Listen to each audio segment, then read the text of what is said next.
శ్రీకృష్ణుడి యొక్క కాలికంకణం మిస్టరీ మీద రీసెంట్ గా రిలీజ్ అయిన కార్తికేయ 2 మూవీ అనేది ఏ స్థాయిలో భారీ విజయాన్ని సాధించిందో మనందరం చూసాం. అయితే కేవలం ఇది మాత్రమే కాదు, శ్రీకృష్ణుడికి సంబంధించిన ఎన్నో మిస్టరీలు అనేవి నేటికి ఇంకా అలా దాగే ఉన్నాయి. వాటన్నిటిలోకెల్లా అత్యంత గొప్ప మిస్టరీ ద్వారకా నగరం మిస్టరీ. అసలు కథలోనికి వెళ్లే ముందు సింపుల్ గా కొన్ని విషయాలు చెబుతాను. కృష్ణుడు కంసుడిని చంపిన విషయం మనందరికీ తెలుసు. ఇలా ఎప్పుడైతే కంసుడు మరణించాడో ఆ తర్వాత అతని ఇద్దరు భార్యలైన అస్థి మరియు ప్రప్తి వారి తండ్రి దగ్గరకు వెళ్లి, మా భర్తను చంపిన శ్రీకృష్ణుడిని మీరు చంపి ప్రతీకారం తీర్చండి అని కోరారు. అస్థి మరియు ప్రప్తి వీరిద్దరు అక్క చెల్లెళ్ళు. వీరి తండ్రి పేరు జరాసంధ. కంసుడిని చంపి తన ఇద్దరు కూతులను విధవరాలను చేసిన శ్రీకృష్ణుడిపై జరాసంధుడికి పగ ఏర్పడుతుంది. ఇక అప్పటి నుండి జరాసంధుడు కృష్ణుడిని ఓడించేందుకు చంపేందుకు నిత్యం కృష్ణుడు నివసిస్తున్న మధుర నగరంపై తన సైన్యంతో దండయాత్ర చేస్తుండేవాడు. ఈ యుద్ధాల కారణంగా ఎంతో మంది మధుర నగర ప్రజలు తమ ప్రాణాలను కోల్పోయేవారు.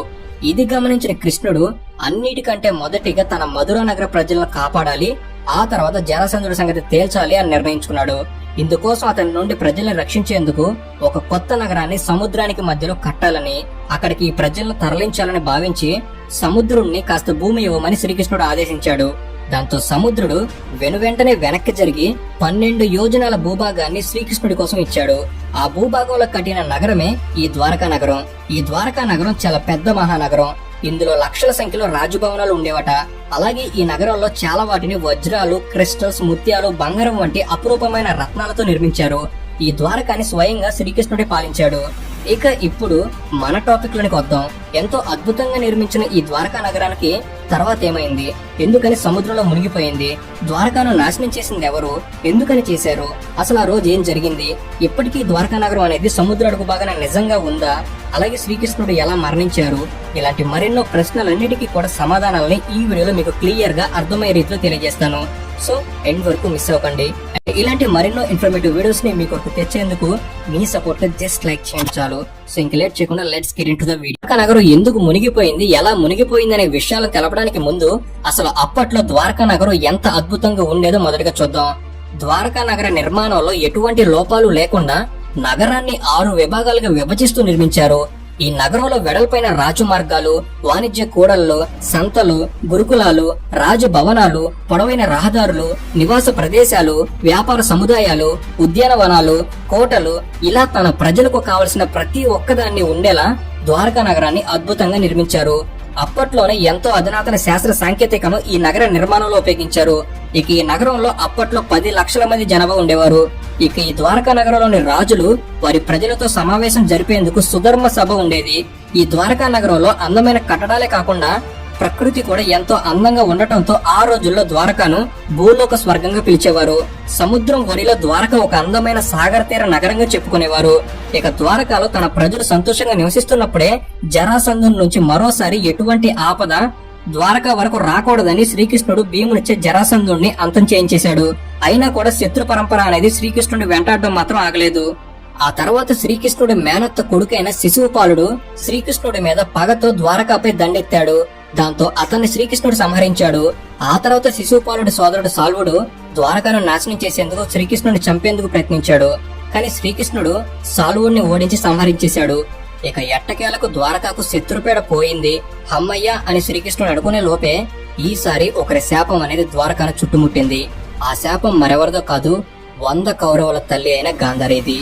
ఈమె శ్రీకృష్ణుడిని శపించడం వెనక ఒక కారణం దాగి ఉంది. పాండవులకి కౌరవులకి మధ్య హస్తినాపుర సింహాసనం కోసం కురుక్షేత్ర యుద్ధం జరిగింది. ఈ యుద్ధంలో పాండవులు గెలవగా 100 మంది కౌరవుల్లో దుర్యోధనుడు ఒక్కడు తప్ప మిగిలిన 99 మంది కౌరవులు చనిపోవడం జరిగింది. ఈ కురుక్షేత్ర యుద్ధంలో శ్రీకృష్ణుడు ఇద్దరి తరపున తటస్థంగానే ఉన్నాడు. నేను మరియు నా యాదవ సైన్యం, ఈ రెండిట్లో మీరు ఒకదాన్ని కోరుకోండి పాండవుల్ని కౌరవుల్ని శ్రీకృష్ణుడు అడిగినప్పుడు పాండవులు శ్రీకృష్ణుని కోరుకోగా కౌరవులు శ్రీకృష్ణుడి సైన్యాన్ని కోరుకున్నారు. దాంతో అలా కురుక్షేత్ర యుద్ధంలో పాండవుల తరపున శ్రీకృష్ణుడు ఉన్నప్పటికీ కూడా కేవలం అర్జునుడి రథాన్ని నడిపాడే తప్ప కౌరవుల సైన్యంతో యుద్ధానికి దిగలేదు.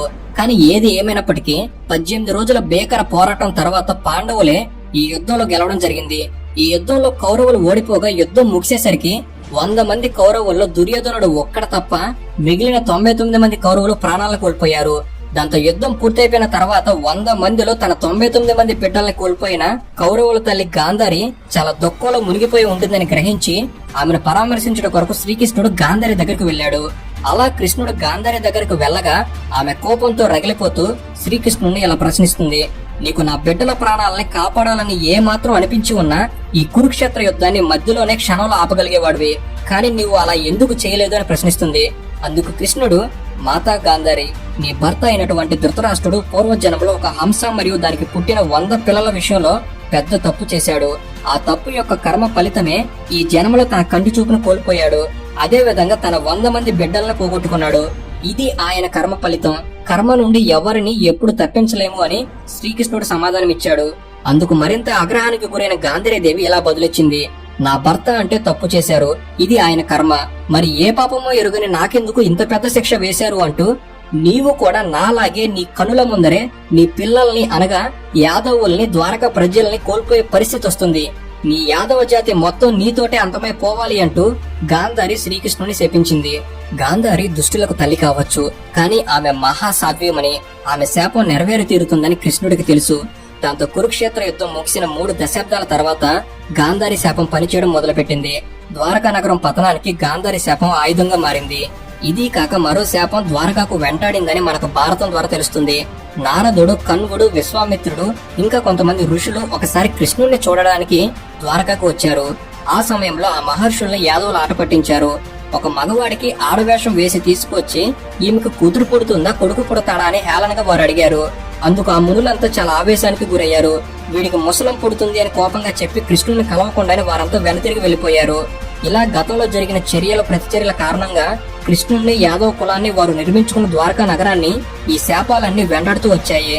శిశుపాలుని చంపినందుకు సాల్వుని దండయాత్రలు, మునులను అవమానించినందుకు యాదవ కులంలో ముసలం పుట్టి అంతకలహాలు జరిగాయి. గాంధారి శాపం వారి నాశనానికి ఆజ్యం పోసింది. దాంతో యాదవులంతా పదవుల కోసం వారిలో వారే గొడవ పడుతూ చంపుకునే వరకు వెళ్లిపోయారు.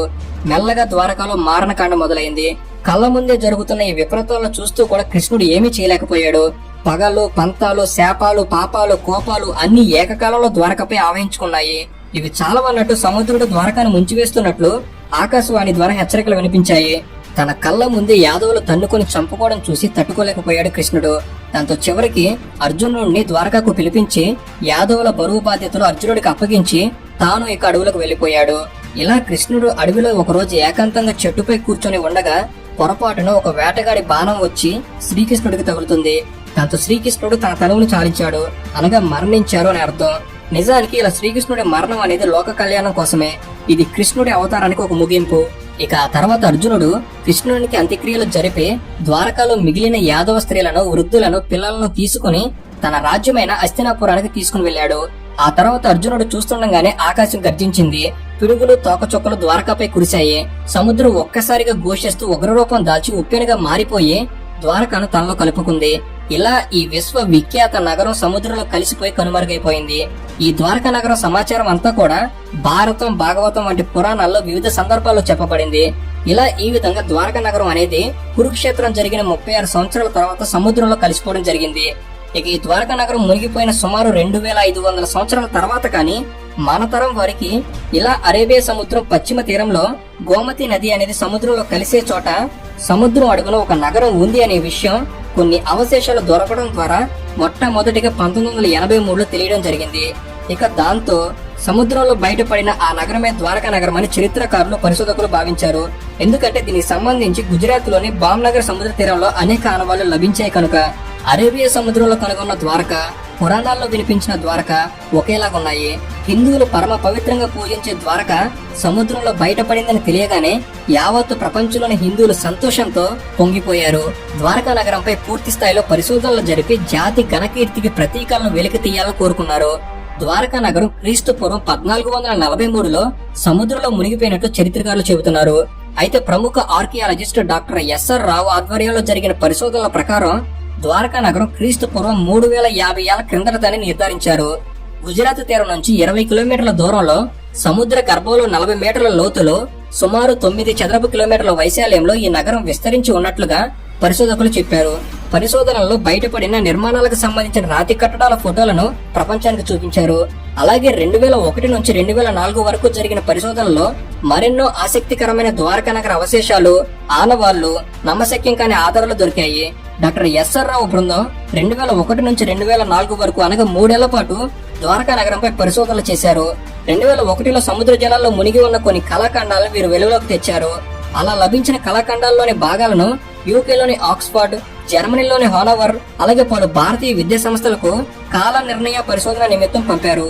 ఇలా ఓ మహోన్నత నగరం సముద్ర గర్భంలో నేటికి చెక్కు చెదరకుండా దర్శనమిస్తుంది.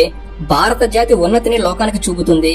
మహాభారతం కల్పిత కావ్యం కాదు, అది చారిత్రక గ్రంథం అని నిరూపించేందుకు బయటపడుతున్న ఈ ఆనవాళ్లు ద్వారకాకు మోగ సాక్ష్యాలుగా నిలుస్తున్నాయి. మహాభారత కాలం నాటి ఈ అద్భుత నగరం సముద్ర గర్భంలో మిస్టరీగా మిగిలిపోకూడదని ప్రపంచవ్యాప్తంగా ఉన్న కోట్ల మంది హిందువులు అలాగే శ్రీకృష్ణుడి భక్తులు కోరుకుంటున్నారు. ఆ మహానగరాన్ని తిరిగి నిర్మించాలంటూ కోరేవారు కూడా ఉన్నారు. ద్వారకా నగరానికి మరలా ఒకప్పటి పూర్వ వైభవాన్ని తీసుకురావాలనేది వీరి కోరిక. సో ఇది ఫ్రెండ్స్, ఈ వీడియో అనేది ద్వారకాకి సంబంధించిన పూర్తి ఇన్ఫర్మేషన్ మీకు తెలియజేయడంలో ఎంతో కొంత ఉపయోగపడింది నేను భావిస్తున్నాను.